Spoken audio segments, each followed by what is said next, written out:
యోబు గ్రంథము 12వ అధ్యాయము 1-25 వచనములు.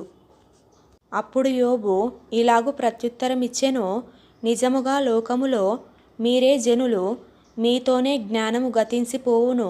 అయినను మీకున్నట్టు నాకును వివేచన శక్తి కలిగియున్నది. నేను మీకంటే తక్కువ జ్ఞానము కలవాడను కాను. మీరు చెప్పిన వాటిని ఎరుగని వాడెవడు? దేవునికి మొరపెట్టి ప్రత్యుత్తరములు పొందిన వాడనైన నేను నా స్నేహితునికి అపహాస్యాస్పదముగా నుండవలసి వచ్చెను.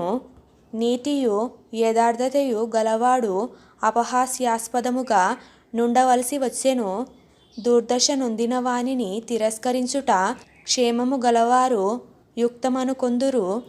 కాలుజారు వారి కొరకు తిరస్కారము కనిపెట్టుచున్నది. దోపిడిగాండ్రు కాపురములు వర్ధిల్లును. దేవునికి కోపము పుట్టించువారు నిర్భయముగా నుందురు. వారు తమ బాహుబలమే తమకు దేవుడనుకొందురు. అయినను మృగములను విచారించుము, అవి నీకు బోధించును. ఆకాశ పక్షులను విచారించుము, అవి నీకు తెలియజేయును. భూమిని గూర్చి ధ్యానించిన యెడల అది నీకు బోధించును. సముద్రములోని చేపలును నీకు దాన్ని వివరించును. వీటి అన్నిటిని బట్టి యోచించుకొనిన యెడల యెహోవా హస్తము వీటిని కలగజేసెనని తెలిసికొన లేనివాడెవడు? జీవరాశుల ప్రాణమును మనుష్యులందరి ఆత్మలును ఆయన వశముననున్నవి గదా. అంగిలి ఆహారమును రుచి చూచినట్లు చెవి మాటలను పరీక్షింపదా. వృద్ధుల యొద్ద జ్ఞానమున్నది, దీర్ఘాయువు వలన వివేచన కలుగుచున్నది అని మీరు చెప్పుదురు. జ్ఞాన శౌర్యములు ఆయన యొద్ద ఉన్నవి, ఆలోచనయు వివేచనయు ఆయనకు కలవు. ఆలోచించుము, ఆయన పడగొట్టగా ఎవరునూ మరలా కట్టజాలరు. ఆయన మనుష్యుని చెరలో మూసివేయగా తెరుచుట ఎవరికీని సాధ్యము కాదు. ఆలోచించుము, ఆయన జలములను బిగబట్టగా అవి ఆరిపోవును. వాటిని ప్రవహింపనీయగా అవి భూమిని ముంచివేయును. బలమును జ్ఞానమును ఆయనకు స్వభావ లక్షణములు. మోసపడువారును మోసపుచ్చువారును ఆయన వశమునున్నారు.